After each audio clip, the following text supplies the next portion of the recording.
Bom dia primeiro ano. A gente vai falar hoje sobre uma aula chamada de noções espaciais, tá? Essa aula está da página 10 a 27 do livro de vocês e tem muita informação importante nessa aula de hoje, ok? Galera, seguinte, a forma da Terra, no passado, né, acreditava-se que essa Terra, ela era uma Terra plana. Tem gente que até hoje acredita, né, que essa Terra é plana e que esse mar terminava em precipícios, né? Só que aí eu tenho uma pergunta: a Terra é uma esfera perfeita, né?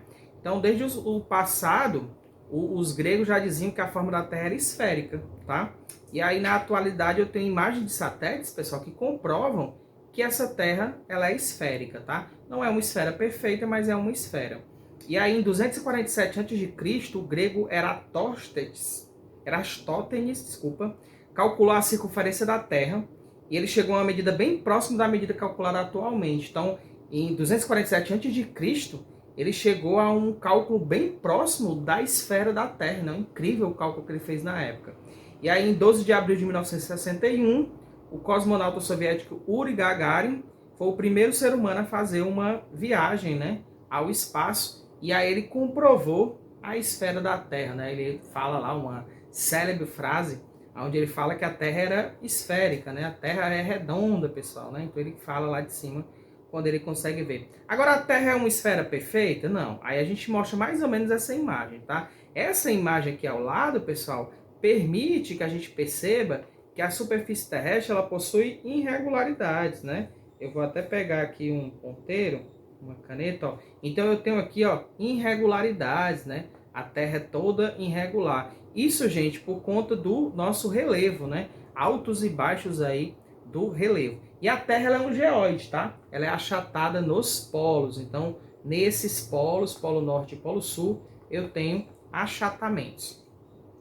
E aí, gente, agora, logicamente que para fins geográficos, eu uso a forma regular da Terra. Eu uso essa Terra realmente bem redondinha para fazer cálculos cartográficos, para fazer um mapa, para fazer um globo, tá?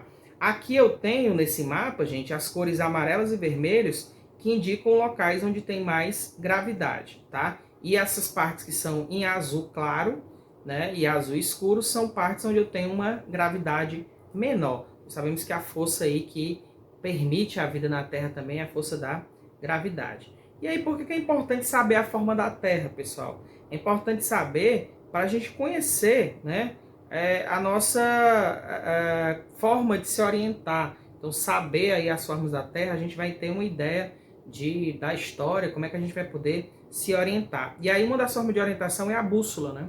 A bússola ela foi vital, pessoal, para que a gente pudesse se orientar e se localizar na superfície terrestre. Uma das grandes invenções aí da humanidade, tá? E aí a gente tem aí forma de se orientar e se localizar, né? E aí eu tenho uma pergunta aí: por que se orientar e se localizar, né? Então, historicamente, o homem sempre teve essa necessidade de se localizar, de se orientar no espaço geográfico, aonde fica um local, né? Os nossos ancestrais, os nômades, eles procuravam comidas e abrigos, né?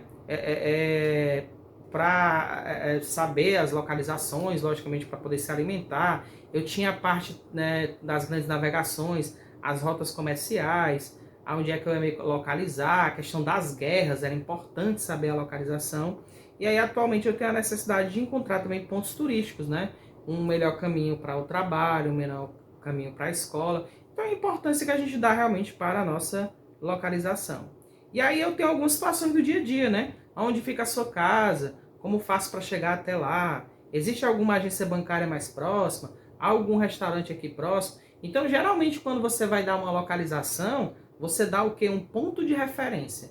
E aí esse ponto de referência pode ser uma praça, um restaurante, um prédio, um shopping. É algo que vai ajudar a determinar um local, ou seja, explicar para uma pessoa onde é que essa pessoa vai poder chegar, tá certo? Como se orientar em viagens? Aí, gente, quando é para viagens, eu tenho que consultar aí mapas, né? Eu tenho que consultar placas de estradas ou pedir a orientação a alguma pessoa que conhece o local, tá? E aí, algumas questões para pensar. Gostaria de passar as férias no Canadá ou quem sabe no Japão? Você sabe onde fica o Canadá? Você sabe onde fica o Japão? Então é só para a gente poder pensar, né? Nesse caso, gente, eu tenho que consultar um mapa, eu tenho que consultar aí um atlas, e eu tenho que consultar um globo terrestre. Então eu tenho aí o Canadá na América do Norte e eu tenho o Japão na parte asiática do globo terrestre, tá? E aí vamos lá, vamos pensar agora numa coisa importante, que são as coordenadas geográficas, tá? Então ele diz assim, ó, como localizar um determinado lugar na imensa superfície terrestre? Gente, eu tenho uma superfície terrestre imensa, 510 milhões de quilômetros quadrados, onde eu vou localizar, por exemplo, uma ilha, um navio, um avião, tá? Então essa terra, a gente está distribuída em 6 continentes: América, Europa, África, Oceania, Antártica, e eu tenho aí milhares de ilhas, né? Milhares e milhares de ilhas distribuídas. E eu tenho 5 oceanos: Atlântico, Índico, Pacífico, Ártico e o Antártico. Lembrando que o Brasil é banhado aí pelo Oceano Atlântico.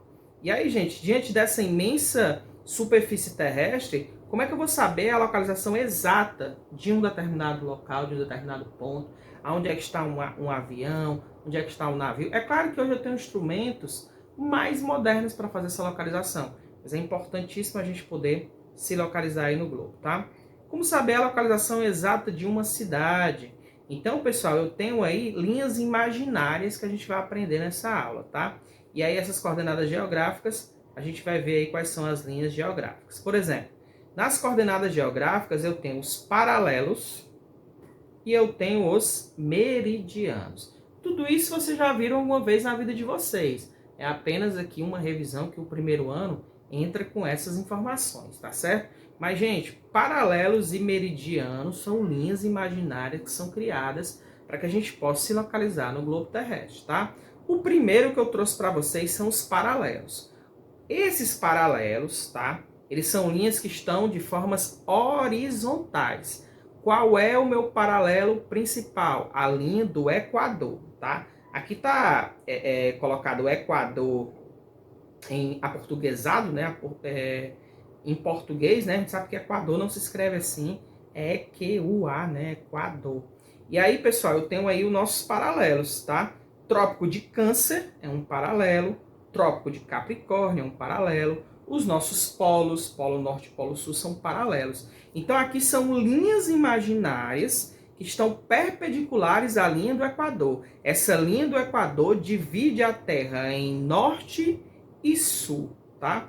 Então aí são os nossos principais paralelos, são linhas imaginárias. Essas linhas não existem, mas a gente tem uma linha imaginária para poder calcular um ponto na Terra. E o que são meridianos? Meridianos são linhas que estão na vertical, e essa linha principal é essa aqui, ó, meridiano de Greenwich, que passa exatamente em Londres, na Inglaterra.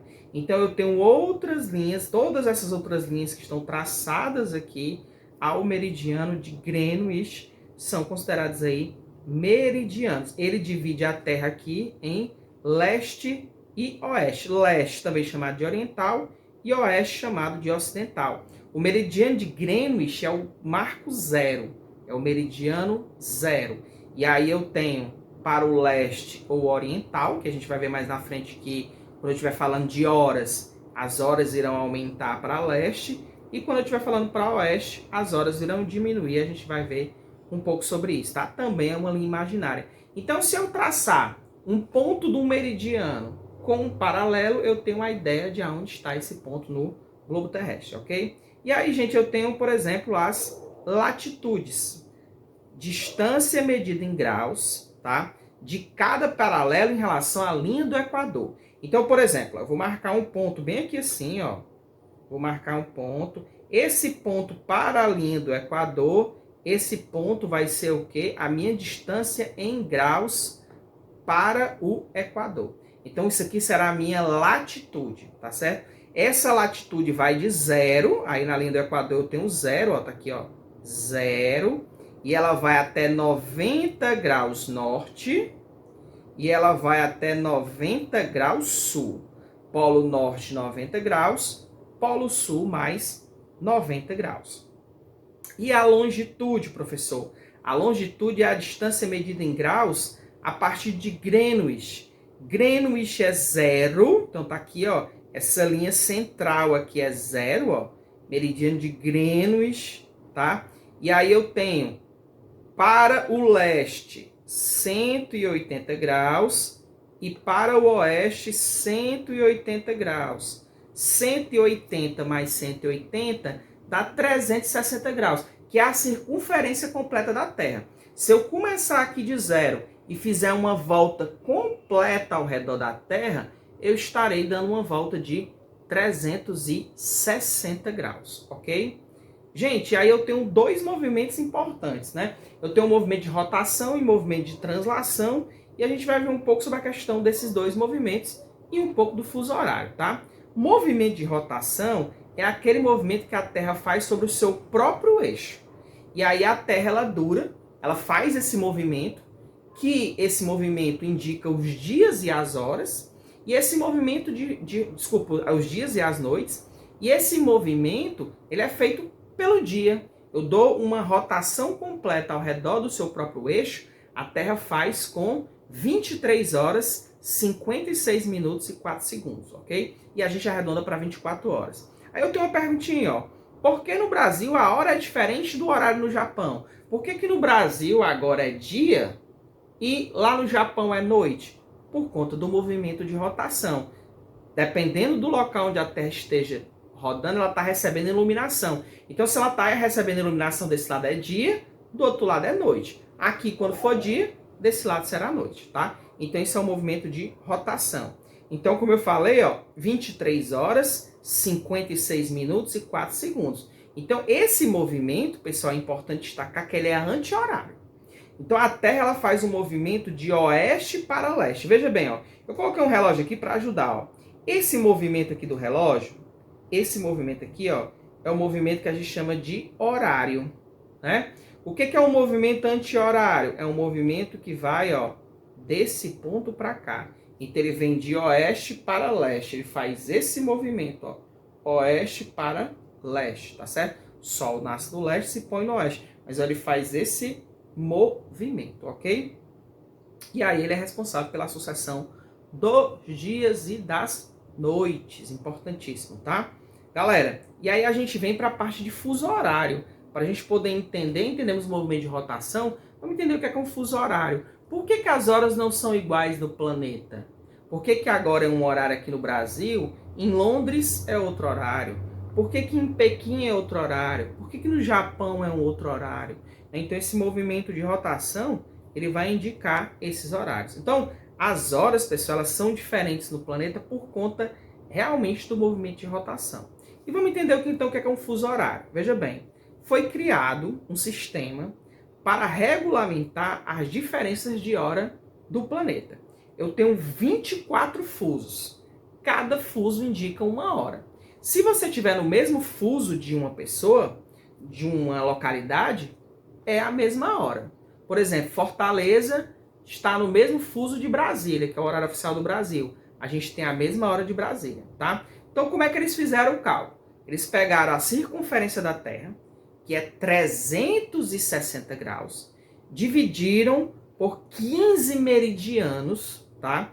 15 meridianos que foram criados, e aí eu também chamado de 15 graus de longitude, ou seja, a cada uma hora a Terra gira 15 graus. Mais uma hora, mais 15 graus. Mais uma hora, 15 graus. Quando a Terra faz todo o seu movimento, que dá aí quase 24 horas, ela cumpre 360 graus. Por isso que é dividido por 15. Isso vai dar 24 fusos. E cada faixa é um fuso horário. Ou seja, se no globo terrestre você estiver na mesma faixa, você estará na mesma hora. Lá na aula do Google Meet, que a gente vai poder abrir melhor o livro, a gente vai poder entender melhor isso, tá bom? Mas aqui, gente, eu trouxe um mapa de fuso horário. Ó. Tá aqui um mapa, né? Mas esse material eu vou disponibilizar para vocês. Por exemplo, ó, o marco zero é isso aqui, ó, meridiano de Greenwich, tá? E aí, gente, importantíssimo, ó, toda vida que eu tiver vindo para leste, lado direito, as minhas horas vão fazer o quê? Aumentar. Então, se o meu país estiver do lado direito de Londres, do lado direito do meridiano de Greenwich, as horas irão aumentar. Então, cada fuso, uma hora diferente. Gente, se eu estiver indo para o lado esquerdo do globo, as minhas horas irão diminuir. Veja que o Brasil está totalmente do lado esquerdo. Ou seja, o Brasil tem horas atrasadas em relação a Londres. Ok? Então, para leste as horas aumentam, para oeste as horas diminuem. Ok? E aí na página 21 do livro a gente vai ter uma ideia, a gente vai estudar melhor isso lá. Eu vou dar alguns exemplos para a gente poder entender, tá certo? Galera, e aí outro ponto importante são os fusos horários do Brasil. O Brasil, por ter um tamanho muito grande, uma extensão territorial enorme, o Brasil é maior do que vários países, né? Aqui dentro da Europa, por exemplo, vários países europeus cabem em regiões aqui do Brasil. O Brasil era para ser um continente de tão grande, né? Eu tenho 3 fusos horários, tá? Eu tenho aqui, ó, o primeiro fuso, menos 2 horas em relação a Londres. Então, por exemplo, se Londres for meio-dia, nesse fuso horário brasileiro aqui de ilhas, que eu vou falar quais são as ilhas, seria 10 horas da manhã, certo? 2 horas a menos. Então, por exemplo, ó, Ilha de Fernando de Noronha é um exemplo, São Pedro de São Paulo, Atual das Rocas, Trindade e Martim Vaz, mas a mais conhecida é Fernando de Noronha, né? Então, aqui nessa região, você tem menos 2 horas de diferença em relação ao fuso de Londres.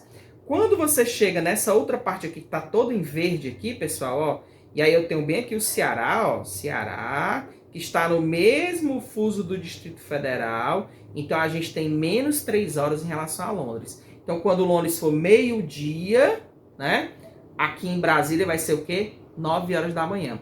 E o fuso referência do Brasil é o fuso do Distrito Federal. Então, quando eles vão falar assim, ó, programação, vai passar um jogo às 16 horas, horário de Brasília. Por quê? Porque você tem que saber que é o horário de Brasília, porque você pode morar numa região que não é dentro do horário de Brasília. Então vai mudar esse horário. Por exemplo, toda essa parte aqui em roxo tem 4 horas a menos em relação a Londres. Então quando Londres for meio-dia, vai ser o quê? 8 horas da manhã nessa região. Aí vou dar um exemplo. O jogo é 16 horas em Brasília. Lá no Acre, ou lá no Amazonas, o horário não vai ser 16, não. Vai ser o quê? 15 horas. 1 hora a menos, tá certo? E isso a gente também vai ver melhor lá no Google Meet, ok? Galera, e aí para finalizar a gente tem o quê? O movimento de translação, tá? Eu tenho 3 perguntinhas. Como funciona o movimento de translação? Quanto tempo ele dura? E como o movimento de translação afeta o nosso planeta? Como você está vendo na imagem, é uma imagem que mostra que a Terra faz uma volta completa ao redor do Sol, tá certo? E aí, pessoal, ele faz uma órbita em forma de elipse. Ou seja, eu tenho um círculo oval, observe, ó. Aqui ele não faz a volta, né, como um círculo perfeito. Ele faz em forma de elipse, ou seja, a Terra ela fica meio inclinada, ela recebe essa insolação de forma inclinada. Essa translação dura aí 365 dias, 6 horas. Essas 6 horas que sobram, né, porque 365 dias formam um ano, essas 6 horas que sobram, elas são somadas e a cada 4 anos você tem um dia a mais, que é o ano chamado de ano bissexto, tá certo? Você tem aí um dia a mais a cada 4 anos. Então, por exemplo, se você nasce no dia 29 de fevereiro, você só completa seu aniversário mesmo na data de 4 em 4 anos, ok? E aí, galera, ele mostra aqui, ó, o eixo da Terra ele é inclinado, né? Cerca de 23 graus e 27 minutos em relação ao seu plano de órbita, em relação aí à incidência dos raios solares. Então, dependendo da posição do globo, naquela hora que está tendo o movimento, a Terra ela vai aí ter as estações diferenciadas, né? Então, essa Terra ela gira de forma inclinada em relação aos raios solares, tá? E aí eu tenho 4 estações, esse movimento define as 4 estações. Primavera, outono, verão e inverno, tá? São muitas informações, mas a aula fica gravada para que você possa assistir quantas vezes você quiser. Teremos aula no Google Meet com mais detalhes. Então, qualquer dúvida, você pode assistir essa aula quantas vezes você quiser, ok? Muito obrigado, se cuidem, fiquem com Deus, até a próxima. Obrigado, gente.